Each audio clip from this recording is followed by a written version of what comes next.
Thưa quý vị, chúng ta vẫn thường nói với nhau rằng muốn đi nhanh thì đi một mình, muốn đi xa hãy đi cùng nhau.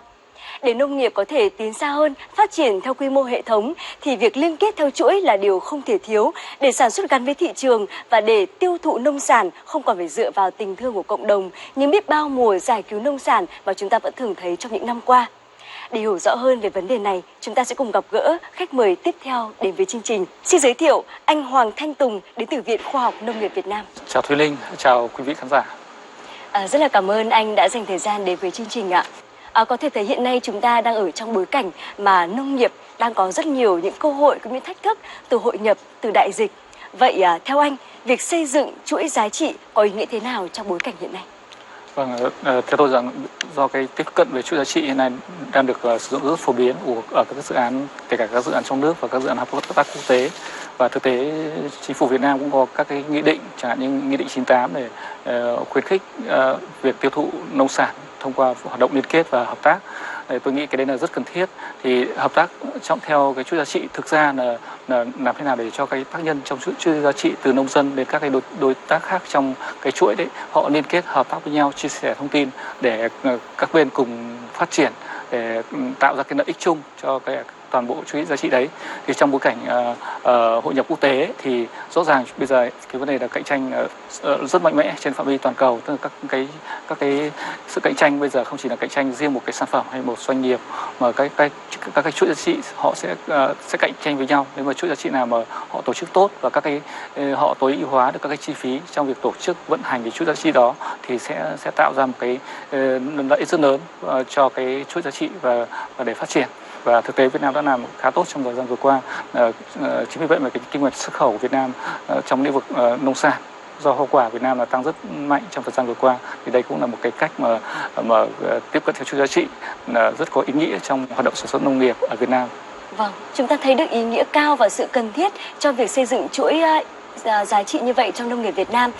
Vậy thì tại sao tôi thấy là cái con số mà các doanh nghiệp Việt Nam hiện nay đầu tư vào nông nghiệp là rất ít ỏi, theo thống kê là chỉ có 1% mà thôi. Vậy cái thách thức nào khiến cho các doanh nghiệp họ e dè và ngại ngần trong việc đầu tư vào lĩnh vực này đến như vậy? Về mặt chính sách nhà nước thì đã có và tiếp tục sửa đổi để đảm bảo rằng cái việc đầu tư trong lĩnh vực nông nghiệp có thể được gia tăng được. Thì một cái yếu tố thứ hai nữa là trong cái sản xuất nông nghiệp thì rõ ràng là cái vấn đề là cần phải có sự hợp tác liên kết theo chuỗi giá trị như tôi đã trình bày ở phần trước. Thì để hợp tác được thì thông thường là họ có các cái hợp đồng liên kết trong hoạt động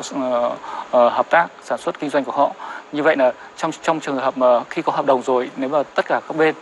các cái biến động thị trường mà có thể là hạn chế được, tức là họ tuân thủ theo cái hợp đồng thì sẽ rất tốt. Mà trong rất nhiều trường hợp thì đôi khi như chúng ta đã nghe nhiều câu chuyện, tức là khi có hợp đồng tiêu thụ rồi nhưng mà đôi khi các bên lại phá hợp đồng, trong trường hợp ví dụ như là giá nông sản tăng lên chẳng hạn, thì một bên có thể là không bán hoặc là bán một phần ra thị trường bên ngoài. Chính vì vậy để có thể có được cái giá cả tốt hơn chẳng hạn, mang lại lợi ích tốt hơn cho họ, nhưng mà rõ ràng đấy là các cái sự phát triển không bền vững trong chuỗi giá trị. Chính vì vậy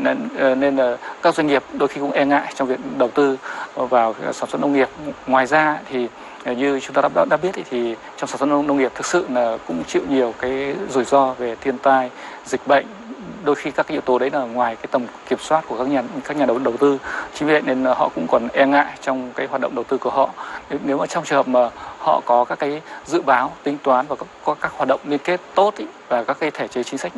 của nhà nước có thể hỗ trợ họ trong các cái hoạt động đó, thì rõ ràng là có thể là khuyến khích các doanh nghiệp tăng cường cái đầu tư của họ. Cả doanh nghiệp cũng như là nhà nông đều rất quan tâm, đó chính là sự bền vững cho hệ thống thực phẩm của họ. Vậy thì để có được điều này cần có những cái chính sách hỗ trợ như thế nào ạ? Đầu tiên phải tăng cường năng lực cho nông dân và thay đổi cách tiếp cận hỗ trợ nông dân, thay vì hỗ trợ chỉ tập trung vào sản xuất và hỗ trợ họ về mặt kể cả về mặt marketing và phát triển thị trường và kết nối doanh nghiệp. Còn đối với các doanh nghiệp thì tôi nghĩ rằng nhà nước cần phải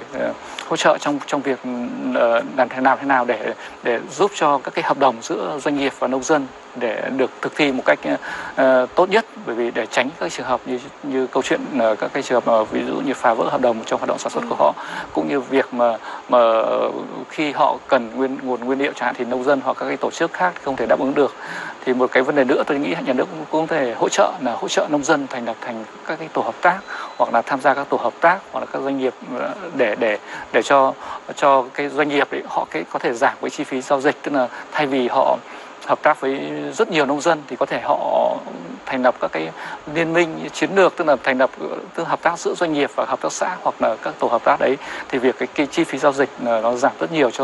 cho doanh nghiệp, từ đó là giúp cho doanh nghiệp có các cái nguồn nguyên liệu, hoặc là từ đó là để triển khai các hoạt động hoặc các cái chiến lược sản xuất kinh doanh của họ tốt hơn. Khi mà chúng ta có niềm tin, nắm chặt tay nhau thì có thể thấy là nhiều cơ hội có thể mở ra, và nếu như trong những cái trường hợp rủi ro thì chúng ta cũng có nhiều cơ hội để có thể vượt qua những cái điều đó một cách dễ dàng hơn và không bị lao đao theo những cái tình huống khó khăn mà xảy ra. Xin được cảm ơn anh Hoàng Thanh Tùng đến từ Viện Khoa học Nông nghiệp Việt Nam đã cho chúng tôi hiểu hơn về ý nghĩa cũng như cách thức để có thể thực hiện được các chuỗi giá trị liên kết trong nông nghiệp ạ. Thưa quý vị, trong bối cảnh hội nhập kinh tế ngày càng sâu rộng như hiện nay, việc xây dựng và phát triển chuỗi giá trị nông sản là xu hướng tất yếu, là nhân tố quan trọng thay đổi mô hình tăng trưởng kinh tế, giúp ngành nông nghiệp có thể tái cơ cấu theo hướng nâng cao giá trị gia tăng và phát triển bền vững.